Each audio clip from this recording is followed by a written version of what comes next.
Hello mga ka-idol. So, good morning. So, maaga pa tayo na gising.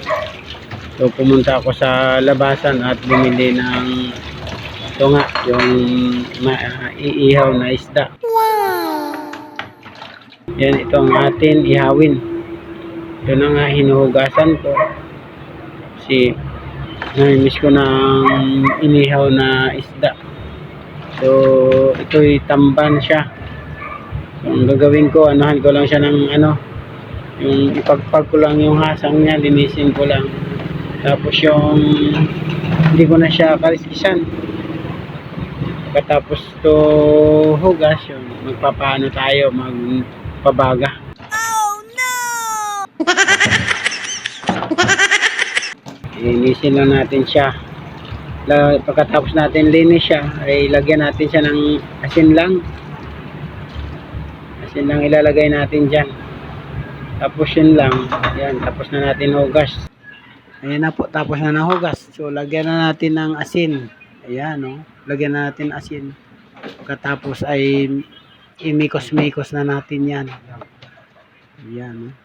Para sumarap.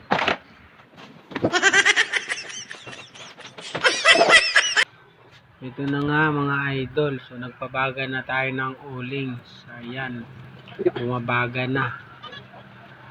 So bagang-baga na siya. Lagyan na natin ng isda. Patong-patong na natin ng isda sa baga. Oh, ayan, sabay-sabay na natin patong. Sa mga ka-idol, so hindi naman to masyado marami, kukunti lang to mga ka-idol kasi ang binili ko para lang sa akin kasi ako mga ka-idol, ako lang naman ang kakain ng aking inihaw, sila ay hindi naman nakain. So namimiss ko lang siya mga ka-idol kasi sa probinsya, ayan po ang aming kahiligan.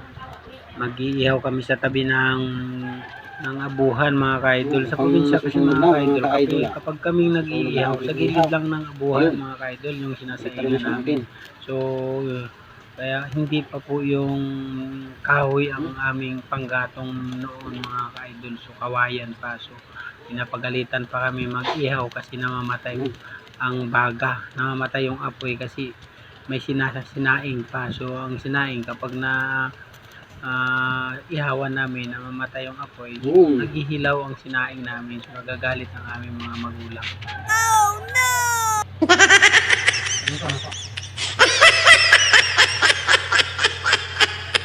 Ito na nga, luto na mga ka-idol, luto na yung ating inihaw. So tatanggalin na natin ng mga luto mga idol. So yung iba pa, medyo hilaw pa.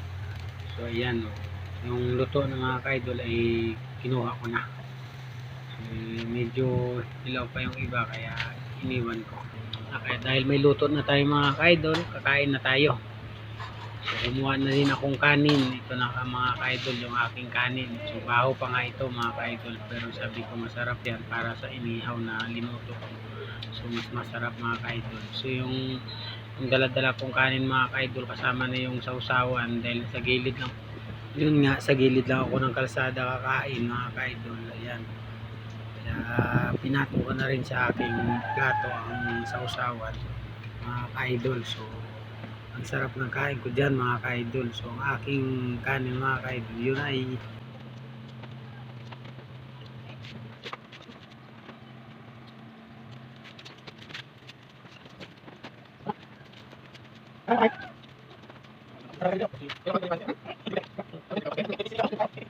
so ayun na nga mga ka-idol, busog na ako sa part na yan. So ayoko na mga ka-idol.